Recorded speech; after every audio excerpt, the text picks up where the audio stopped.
A'udzu billahi minasyaitonir rajim. Bismillahirrahmanirrahim. Assalamualaikum warahmatullahi wabarakatuh, teman-teman semuanya. Jumpa lagi dengan Otri, Oten Ongo Official. Ya, sahabat semuanya, nampaknya tahun 2024 ini adalah tahun blundernya para Oten. Sudah lama kita menunggukan ya para Oten ini melakukan blunder, dan tahun ini banyak sekali para Oten ini yang melakukan blunder, sahabat. Yang terbaru adalah Gilbert Lumoindong, dan yang paling baru lagi adalah si Lucy Daiva. Ada juga orang menyebutnya Lidi Daiva. Dia adalah seorang murtadin dan juga mempunyai channel YouTube. Di kanal YouTube-nya itu dia melakukan provokasi-provokasi dan bahkan menjelek-jelekkan Islam. Sudah lama saya mau membahas orang ini. Dulu dia munculnya itu awal mulanya juga dari Encop Papincopi, sahabat. Memang sebetulnya biang kerok dari segala Oten ini adalah Encop Papincopi alias Yusuf Manubulu, karena memang dia adalah produsennya. Dia yang telah memproduksi para Oten ini. Katakanlah si KC itu dibentuk dan diproduksi oleh Encop Papincopi. Udin Ibrahim juga di situ dulunya. Lalu ada lagi Arman Suherman, dan masih banyak lagi, sahabat. Sekarang muncul pula si Lucy Daiva yang juga diproduksi oleh Papincopi ini. Dan blunder apa yang dilakukan oleh Lucy Daiva ini adalah tentang video dia di TikTok yang mengatakan di Banten, kota Serang Banten itu banyak sekali gereja, sahabat. Awalnya di video berdurasi 4 menit itu di TikTok itu, dia dengan bangganya senyum-senyum, tertawa-tertawa, di sana ada banyak gereja. Nah, berikut videonya, sahabat. Hai, salam saudaraku. Sekarang kita sudah ada di Serang Timur, tepatnya ada di Jalan Mangga 2, ya, Jalan Melati. Dan saya tuh terperangahnya di sini, ternyata di sini banyak gereja. Mulai tadi dari sana, kita lihat. Nah, tadi di ujung sana pun sudah ada gereja ya, 1, 2. Lalu di sini ada gereja GBI Immanuel Kota Serang. Nih, ini sayang ya. Ya, stop dulu ya, sahabat.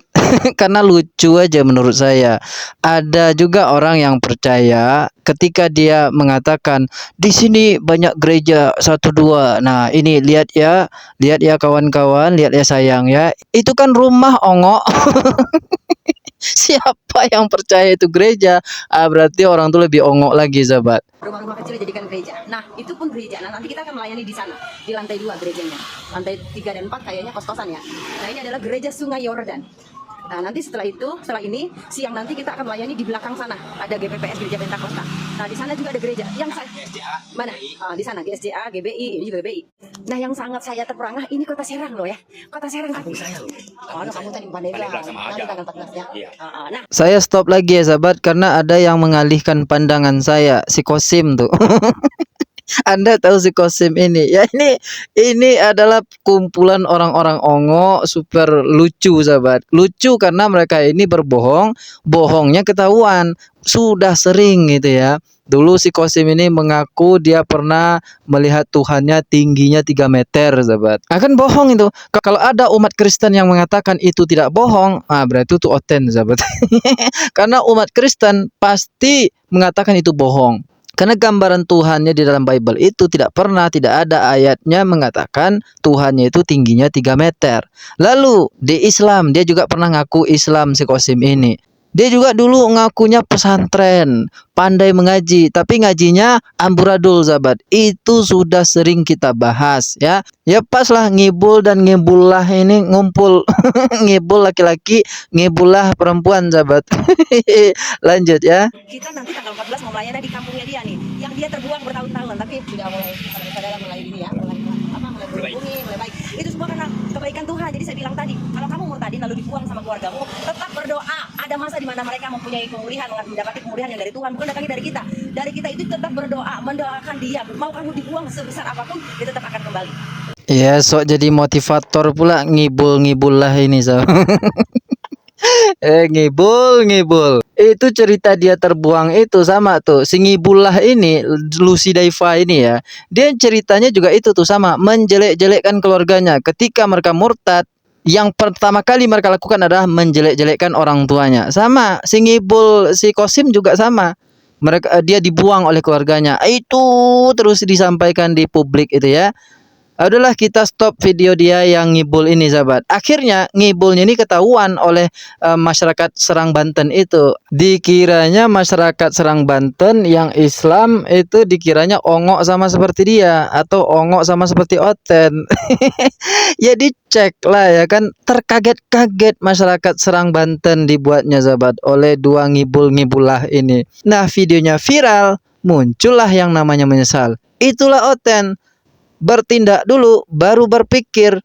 Jadi otaknya itu adalah fungsinya baru berfungsi ketika sudah viral sahabat, yaitu dengan penyesalan, sok-sok nangis. Ini videonya.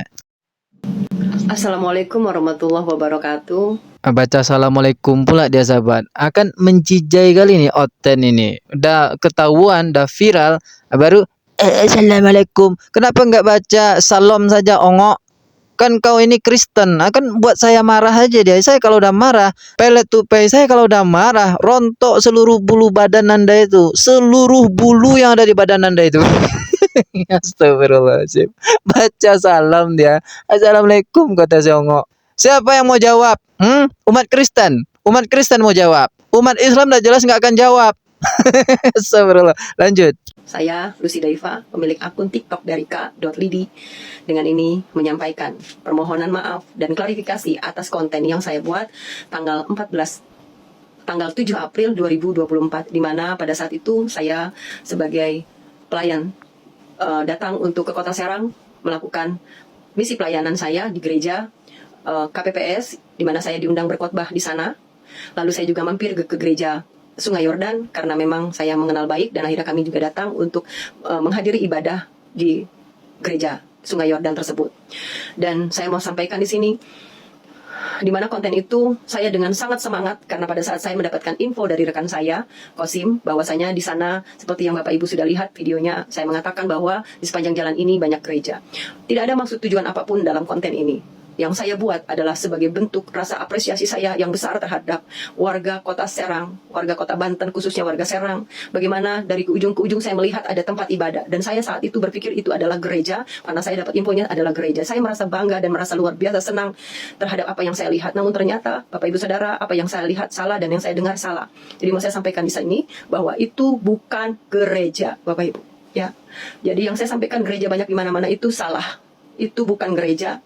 Itu adalah rumah yang dijadikan rumah ibadah dan diberi izin sama pihak setempat, ataupun gedung serbaguna yang diberi izin untuk kita kaum Kristiani beribadah.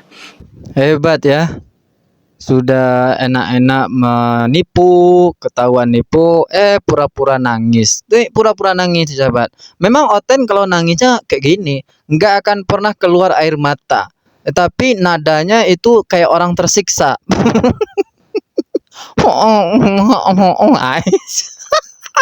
Itu Oten kalau nangis ya sahabat. Tapi air matanya nggak ada. Memang demikian selalu.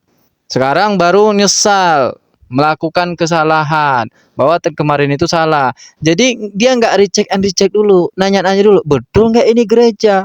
Ya, sama si Kosim tuh. Ini Kosim betul-betul hebat ya cara nipunya. Kawannya sendiri ditipu juga. Ditipu juga. Pas ke klarifikasinya dia nggak nongol si Kosim sahabat. Yang disuruh nongol si Ngibullah aja. Ngibulnya sembunyi. Astagfirullah. Habis ini dia pasti nemuin para ulama MUI atau orang-orang yang dianggap tokoh-tokoh ya sahabat. Tapi dalam video klarifikasinya ada ini, nggak saya tampilkan. Muak saya lihatnya. Ya, dia minta maaf, kita maafkan sahabat. Umat Islam pemaaf, itu sering saya sampaikan. Tapi kalau masalah penipuan, pembohongan publik, menyebarkan berita hoax, itu ada undang-undangnya di negara hukum ini.